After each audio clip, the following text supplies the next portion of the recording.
Hello friends, welcome to S2 study circle. I hope सब लोग अच्छे होंगे और अच्छे से पढ़ाई कर रहे होंगे। चलो आज हम लोग डिस्कस करेंगे उन क्वेश्चंस को जो संबंधित हैं 17 और 18 की करंट अफेयर से। चलो फर्स्ट क्वेश्चन पे चलते हैं हम लोग। Which animal will be counted in 2022 census along with tiger? Elephant. Second question, the tiger census is held in every, ध्यान रखिएगा, 4 ईयर्स। 5 ईयर्स में कौन कौन सी होती है? डोमेस्टिक एनिमल्स की और एलिफेंट की, ठीक है ना। बट अब हर 4 साल में होगी, ठीक है। हम लोग 10 ईयर्स में तो हम लोग जानते ही हैं, जो हमारी नॉर्मल सेंसस होती है, जिसमें हमारी पॉपुलेशन सेंसस होती है, ठीक है ना। चलो नेक्स्ट चलते हैं। Which organization is publish the state of world fisheries and aquaculture? इसको सोफिया के नाम से भी जाना जाता है इस रिपोर्ट को। और जो हर 2 साल में पब्लिश कौन करता है? Food and agriculture organisation. Food and agriculture के ऑर्गेनाइजेशन के बारे में एक बार जान लेते हैं। ये यूएन की एजेंसी है, ठीक है। दूसरी बात, इसका हेडक्वार्टर कहाँ पर है? रोम में है। रोम कहाँ पड़ता है? इटली में, ठीक है। ये तो वैसे आपको पता होना चाहिए कि रोम कहाँ पड़ता है, इटली में। इसका इस्टेब्लिश कब हुआ था? ये इस्टेब्लिश हुआ था 16 अक्टूबर 1945 को, ये याद रखिएगा। और इसके जो डीजी हैं, जिनको डायरेक्टर जनरल कहते हैं, वो हैं कू डोंग्यू, ये डीजी हैं एफएओ के। और भी देख लेते हैं हम लोग एफएओ के बारे में। एफएओ स्पॉन्सर करता है इंटरनेशनल डे ऑफ फॉरेस्ट को, जो 21 मार्च को पड़ता है। ध्यान रखिएगा, क्वेश्चन बन सकता है इसमें से। अच्छा, ये वर्ल्ड फॉरेस्ट्री कांग्रेस को भी होल्ड करता है, जो होस्टिंग कंट्री के साथ मिलके की जाती है, मतलब जहां पे ये कांग्रेस को होना है। 3 सिटीज ऑफ द वर्ल्ड इसका प्रोग्राम है, जो ये आर्बर डे फाउंडेशन के साथ मिलके चलाता है। Alliance against hunger and mall nutrition, ये भी इन्हीं का एक प्रोग्राम है। ये 2002 में स्टेब्लिश किया गया था। इसके पार्टिसिपेंट्स कौन कौन से हैं? इसमें कौन कौन लोग इसको प्रमोट करते हैं? FAO, UN world food programme, international fund for agriculture and development, इसको IFAD के नाम से भी जानते हैं हम लोग, एंड बायोडाइवर्सिटी इंटरनेशनल। ये अपने आप में काफी बड़े बड़े ऑर्गेनाइजेशन हैं, इसको आप अलग से देख लीजिएगा, कभी किसी क्लास में सारे ऑर्गेनाइजेशन को करवा दूंगा। चलो आगे चलते हैं हम लोग। FOO एक प्लांट ट्रीटी, जिसको international treaty on plant genetic resources for food and agriculture के नाम से जाना जाता है, और इसको प्लांट ट्रीटी भी कहते हैं। ये 2004 में स्टेब्लिश की गई थी। इंटरनेशनल प्लांट प्रोटेक्शन कन्वेंशन 1952, इसमें 183 पार्टीज हैं। टेली फूड भी प्रोग्राम है इन्हीं का, एफएओ का, जो 1997 में स्टेब्लिश किया गया था। Global important agriculture heritage system, जिसको गियास बोलते हैं, ये एक बार यूपीएससी में भी क्वेश्चन आ चुका है, इसको याद रखिएगा। Globally important agriculture heritage system, ये यूएन का पार्टनरशिप इनिशिएटिव है for family farming. Family farming को प्रिजर्व करना, कंजर्व करना, ठीक है। इसमें इंडिया की भी फार्मिंग इंक्लूड होती है। चलिए, एफओए कुछ रिपोर्ट्स भी जारी करता है, जिनको state of the world reports के नाम से जाना जाता है। मतलब अगर आपको रिपोर्ट्स को पहचाननी है कि ये फूड एंड एग्रीकल्चर ऑर्गेनाइजेशन कर रहा है, तो उसमें स्टेट ऑफ द वर्ल्ड निश्चित रूप से लगा होगा, नहीं तो स्टेट ऑफ द समथिंग तो कुछ लगा ही लगा होगा। तो आप ये देख लीजिएगा, state of the world soil resources, state of the world genetic resources, state of food and agriculture, global, ये थोड़ा सा डिफरेंट है, ये याद रखिएगा कि ये भी FAO ही जारी करता है। ग्लोबल मार्केट्स, फॉरेस्ट रिसोर्स जितना भी है वो FAO ही एसेस करता है। रिसोर्स असेसमेंट ये एवरी 5 ईयर्स में ये एसेस करता है। इसके अलावा और भी रिपोर्ट्स हैं, लेकिन सब में एक चीज कॉमन है, स्टेट ऑफ, ठीक है। नेक्स्ट क्वेश्चन पे चलते हैं हम लोग। World largest marine aquarium is set to be launched, दुनिया का सबसे बड़ा जो मैरीन एक्वेरियम है वो कहाँ पे लॉन्च होने वाला है? यास आइलैंड में। एक बार इसके बारे में हम लोग देख लेते हैं कि ये कहाँ पड़ता है यास आइलैंड। ये है अबू धाबी में, अबू धाबी में पड़ता है यास आइलैंड। एक बार मैपिंग में, एक बार बाकी चीजें में ये देख ही लेते हैं, जब इतनी सारी चीजें देख रहे हैं। इसमें ऑप्शंस भी दिए हैं, Agalega island, Spratly island, Diego Garcia island, ठीक है। ये सब एक बार देख लेते हैं इसमें। स्पार्टली आइलैंड कहाँ है? साउथ चाइना सी। डिएगो गार्सिया आइलैंड कहाँ पर है? इंडियन ओशियन, ये ध्यान रखिएगा, इंडियन ओशियन में, ठीक है। अलगालेगा आइलैंड कहाँ पे? अभी काफी न्यूज में था। अलगा लेगा आइलैंड है मॉरिशस का, मॉरिशस, ये भी इंडियन ओशियन में है। इसके अलावा और भी मैप में चीजें अगर दिख रही हैं तो उसको आप देख लीजिएगा। स्कोट्रा आइलैंड, सोकोत्रा जिसको बोलते हैं, सोकोट्रा, सोकोट्रा आइलैंड है, यहाँ पे यमन का पड़ता है और ये भी अरेबियन सी में पड़ता है, जो इंडियन ओशियन का ही पार्ट है। कॉस्मोस एक कंट्री है, आइलैंड कंट्री है, जिसकी कैपिटल है मोरोनी। ये रीयूनियन आइलैंड काफी न्यूज में भी रहता है, पहले भी न्यूज में रहा। एक्चुअली यहाँ पे फ्रांस का अभी तक कब्जा जमा हुआ है।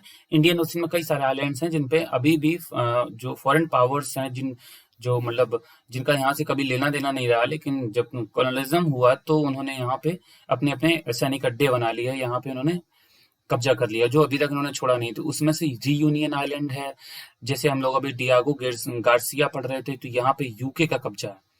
ठीक है, यहाँ पे काफी सारी अलग अलग आइलैंड्स हैं, जिसमें से एक डियागो गार्सिया है। यहाँ पे यूके ने अपना मिलिट्री बेस बना रखा है। ऐसे ही ये रीयूनियन आइलैंड में भी मिलिट्री बेस बना रखा है। मॉरिशस की कैपिटल है पोर्ट लुइस। ठीक है, अच्छा यहाँ पे एक और छोटा सा आइलैंड है अलगा लेगा के ठीक नीचे, जिसपे कब्जा मॉरिशस का नहीं है, उस पे कब्जा, देखिए अलग अलग है, मॉरिशस और अलगा लेगा के बीच में पड़ रहा है, बट फिर भी मॉरिशस का कब्जा नहीं है, मॉरिशस के उसमें आता है, बट कब्जा किसका है यहाँ पे? फ्रांस का। इसका नाम क्या है? ट्रोमोलिन आइलैंड। ये आइलैंड याद रखिएगा, कई बार ये मैचिंग में आ जाते हैं या फिर क्वेश्चंस में आ जाते हैं। ट्रोमोलिन आइलैंड कहाँ पर है? ट्रोमोलिन आइलैंड है फ्रांस में। ठीक है, अच्छा एक और देख लीजिएगा, मेडागास्कर है, जो यहाँ पे कई बार मेडागास्कर न्यूज में भी रहता है। तो इसकी कैपिटल क्या है? एंटाना नारिवो। ठीक है, एंटाना नारिवो इसकी कैपिटल है। एक बार यहाँ पे देख लेते हैं। ठीक है, निकोबार आइलैंड को देख लीजिएगा, बे ऑफ बंगाल के नीचे, ठीक है, अंडमान निकोबार का पार्ट है। अंडमान निकोबार, जो निकोबार आइलैंड है, वो सबसे नियरेस्ट कहाँ पड़ता है? अगर आपसे इंडोनेशिया ऑप्शन दिया और सुमात्रा ऑप्शन दिया तो वहां पर आपका ऑप्शन होगा सुमात्रा। बट अगर वहां पे अगर आपको सिर्फ इंडोनेशिया दिया, अगर सुमात्रा नहीं दिया, तो फिर आपका ऑप्शन होगा इंडोनेशिया। ये याद रखिएगा, क्वेश्चन आ चुका है, आगे भी आ सकता है। कोकोआ आइलैंड, क्रिसमस आइलैंड, ये सब इंडियन ओशियन के पार्ट हैं, बट इनपे जो जो रीजन पड़ता है वो ऑस्ट्रेलिया का पड़ता है। ठीक है, तो कोकोआ आइलैंड और क्रिसमस आइलैंड ये ऑस्ट्रेलिया के अंडर में आते हैं। बाकी और भी सारी चीजें हैं, बट वो उसके लिए अलग से mapping. Next question, IUCN status of African forest elephant. क्या है IUCN status African forest elephant का? यही एक एलिफेंट है जिसको क्रिटिकली एंडेंजर्ड में आते हैं। बाकी जितने जो भी इस समय हैं, उन सबका स्टेटस एंडेंजर्ड है। ये है, आप देख पा रहे हैं, ये है अफ्रीकन फॉरेस्ट एलिफेंट। ये है हमारा एशियन एलिफेंट, जिसको हम लोग अक्सर जंगलों में देखते हैं, और ये है अफ्रीकन बुश एलिफेंट। थोड़ा बड़ा होता है, बड़े साइज में भी होता है एशियन एलिफेंट से, बट सबसे मुझे लग रहा है कि सबसे छोटा एलिफेंट अफ्रीकन फॉरेस्ट एलिफेंट ही होता है इन तीनों एलिफेंट में। चलिए नेक्स्ट क्वेश्चन पे चलते हैं हम लोग। Which of the following option is correct about dragonfly? ठीक है, तो it an insect belonging to the order Odonata, बिल्कुल सही। Act an important bioindicators of the ecological health of an area, बिल्कुल सही है, ये बायो इंडिकेटर का काम करता है। और ये किस पे निर्भर करता है? ये खाता है मॉस्किटोज को और अदर इंसेक्ट्स को जो बीमारियां फैलाते हैं। ठीक है, तो इसमें आंसर क्या होगा? All of the above. ये है, देख लीजिए, ड्रैगन फ्लाई। और इससे रिलेटेड एक क्वेश्चन भी है। 4th edition of the dragonfly census conducted by WWF India in partnership with Bombay natural history society, UNEP, ZSI and others will start from which state? Delhi NCR. Which of the following correct about bioindicators? They are living organisms, plant, plankton, animal, and microbes, which are used to assess the health of the natural ecosystem in the environment. Lichens are powerful bioindicators of the air quality. Correct. Both are correct. Frogs are basically influenced by the changes that take place in the freshwater and terrestrial habits. बिल्कुल ये भी correct. Algal blooms are often used in indicate large increase of nitrates. ठीक है, and phosphates in lakes and rivers. All of the above correct, so the answer will be which of the following is correct about Prime Minister Shram Award? What is the correct about the Prime Minister Shram Award? Instituted in the year 1985 is absolutely correct, under the Ministry of Labour Environment. Remember this, it is important for the questions like which award is comes under which ministry. ठीक है, तो आप देख सकते हैं इस चीज को। ठीक है, तो चलिए, गिवन द 3 कैटेगरीज नेमली श्रम अवार्ड्स, श्रम भूषण अवार्ड, ये सारे अवार्ड दिए जाते हैं। श्रम भूषण अवार्ड, श्रम वीरांगना अवार्ड, श्रम श्री, श्रम देवी अवार्ड्स, ठीक है। Awards to workers employed in, ऐसे वर्कर्स को दिए जाते हैं ये अवार्ड जो डिपार्टमेंटल अंडरटेकिंग या फिर पब्लिक सेक्टर की अंडरटेकिंग जो सेंट्रल गवर्नमेंट के अंडर में आती हैं, स्टेट गवर्नमेंट के अंडर में आती हैं, ऐसे पीएसयूज, ठीक है, जो स्टेट और सेंट्रल गवर्नमेंट में आते हैं। और इन ऐसे प्राइवेट सेक्टर और यूनिट्स को भी इसमें शामिल किया जाता है जिनमें 500 या 500 से ज्यादा 500 और मोर वर्कर्स एम्प्लॉयड, उसमें उनको भी दिया जाता है। ये ध्यान रखिएगा कि सिर्फ ये प्रधानमंत्री श्रम अवार्ड उन लोगों को नहीं दिया जाता जो गवर्नमेंट में आते हैं, उनको भी दिया जाता है जो ऐसी यूनिट्स में काम करते हैं जिनमें 500 या 500 से ज्यादा वर्कर्स काम करते हैं, ठीक है। सो the answer will be the all of the above. Next question, What is the name of first ever naval exercise between India and Saudi Arabia? एक बार एक एक करके देख लेते हैं। नसीम अल बहर सी ब्रीज, ठीक, ये सऊदी अरेबिया के साथ नहीं होती है, एक्चुअली ये होती है ओमान के साथ में, तो इसका आंसर है ओमान। तो ये ऑप्शन तो गलत हो जाएगा। दूसरा ऑप्शन जायद तलवार, ये भी गलत है क्योंकि ये यूएई के साथ में होती है, यूनाइटेड अरब अमीरात। जायद अल बहर, ये भी गलत है, ये कतर के साथ में होती है। अल मोहम्मद अल मोहिद अल हिंद, ये बिल्कुल सही है, यही ऑप्शन होगा क्योंकि यही होती है सऊदी अरेबिया के साथ। अब इनको याद रखने के लिए एक बार देख लीजिएगा, अगर आपको याद रखना चाहते हैं तो ओमान, ओ मैन नसीम, ठीक है। तो मैन का नाम किस में आ रहा है? नसीम में आ रहा है, ठीक है। नसीम कौन है? मैन, तो ओमान नसीम। इसको आप याद रखने के लिए ऐसे कर सकते हैं। जैसे जायद तलवार को आपको याद रखना है तो जनरली यूनाइटेड अरब अमीरात को याद रखिएगा, अमीरों की हमेशा जय की जाती है, ठीक है ना। तो अमीर्स की जय, ठीक है ना, तो हमेशा जायद ऐसे याद रख सकते हैं इसको। कतर, देखो जैर जब भी होती है, जब हम लोग बोलते हैं ना जैर हो रही है, मतलब बहुत झगड़ा हो रहा है, तो वहां पे कटिंग होती ही होती है, एक दूसरे में डिवाइडेशन होता है। तो कट एंड जैर, कट का मतलब कत, इसको याद रखने में ये आसानी होगी इस तरीके से। जैसे मोहम्मद, जो अगर आपको सऊदी अरेबिया याद रखना है, मोहम्मद का जन्म स्थल कौन है? Saudi Arabia. तो मोहिद या मोहम्मद करके कोई भी अगर वहां पे एक्सरसाइज हो रही है तो वो सऊदी अरेबिया में ही होगी। आप याद रखने के लिए हैं सब, आप इनके ट्रिक से मान के चलिएगा, आप याद रख सकते हैं ऐसे करके। चलिए नेक्स्ट क्वेश्चन पे चलते हैं। Which of the following is correct related to the World Drug Report? ये UN Office on Drugs and Crimes release करता है, बिल्कुल सही।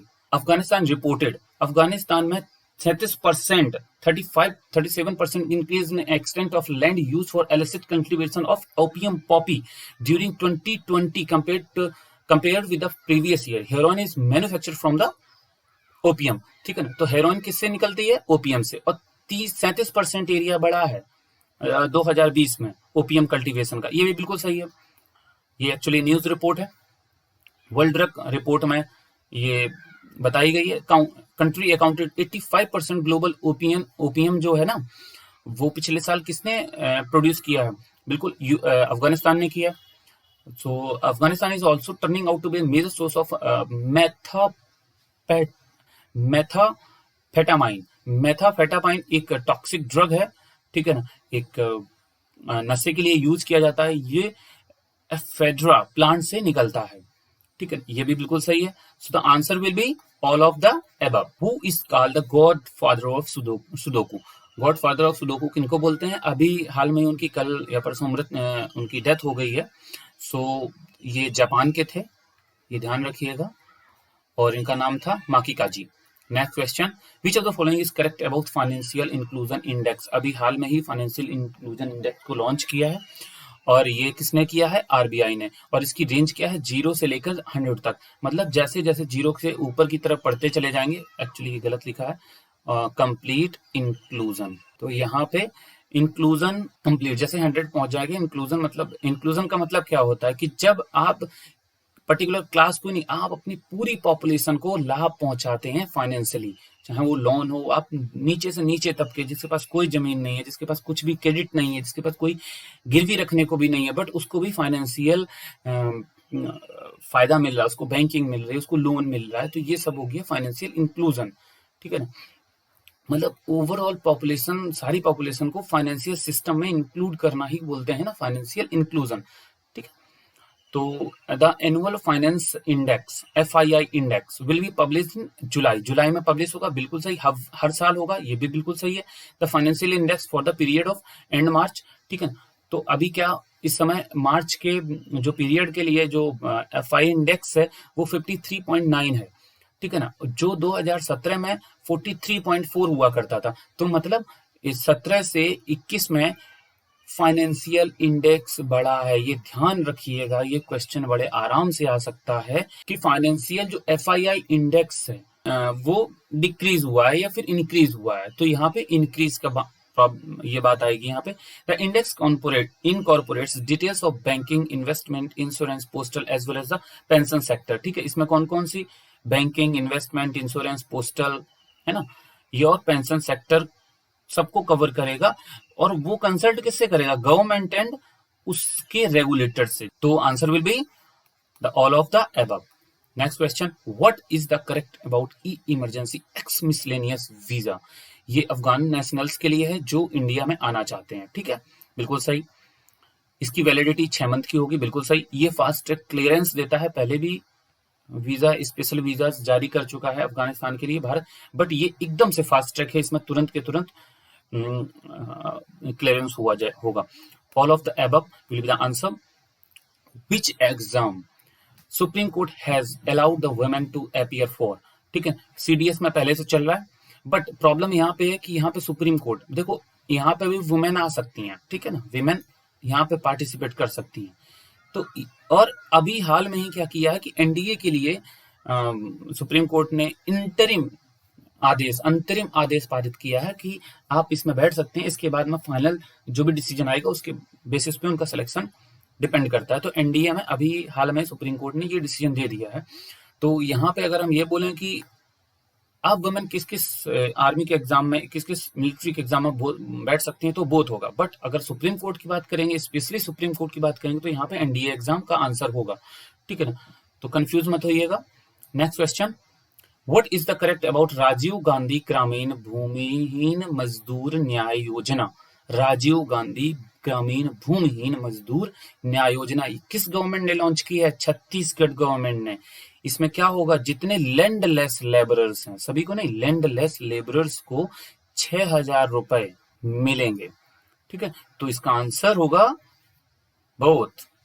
What is the name of the challenge that is launched by the India to promote indigenous microprocessor? हालांकि ये पहले की news नहीं है, अभी एकदम करंट की नहीं है, बट मुझे लगा कि ये एक बार इनको इंक्लूड करना चाहिए, तो मैंने किया इसको।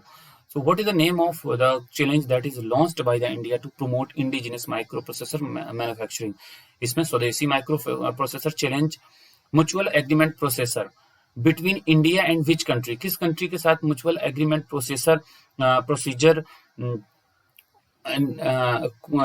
प्रोसीजर OECD मैप 2018 का 19 का अवार्ड मिला है। हाईएस्ट एग्रीमेंट रेशियो किस कंट्री के साथ सबसे ज्यादा किए हैं? इंडिया ने।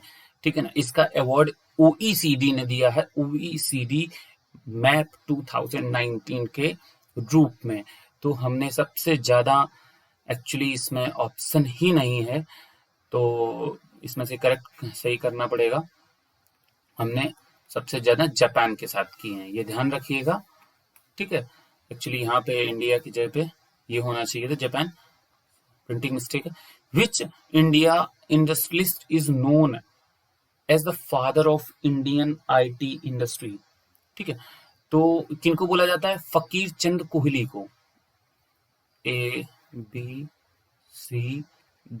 so the A will be the answer of this question। अच्छा, फकीर चंद कोहली थे कौन? ये TCS के, टाटा कंसल्टेंसी सर्विसेज के फाउंडर एंड फर्स्ट CEO थे। इनको अच्छा पद्म भूषण अवार्ड भी मिला था इनको। ठीक है, ये भी याद रखिएगा। ठीक है, चलो नेक्स्ट क्वेश्चन पे चलते हैं हम लोग। Where is the Atal tunnel? Atal tunnel कहाँ पे है? हिमाचल प्रदेश। अटल टनल के बारे में एक बार कुछ देख लेते हैं हम लोग कि अटल टनल वैसे तो रोहतांग में पड़ती है, पिक्चर में आप देख पा रहे हैं, ये है रोहतांग, पास रोहतांग में पड़ती है, रोहतांग पड़ता है हिमाचल प्रदेश में। अब रोहतांग पास कहाँ पड़ता है ये भी देख लीजिएगा। रोहतांग पास कहाँ पर है? हिमाचल प्रदेश में। और ये किसको जोड़ता है? ये जोड़ता है कुल्लू, कुल्लू और स्पीति वैलीज को।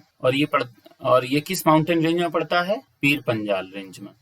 ठीक है, तो अगर कभी पूछ दिया जाता कि अटल टनल किस रेंज में पड़ती है, तो वो पीर पंजाल रेंज में पड़ती है।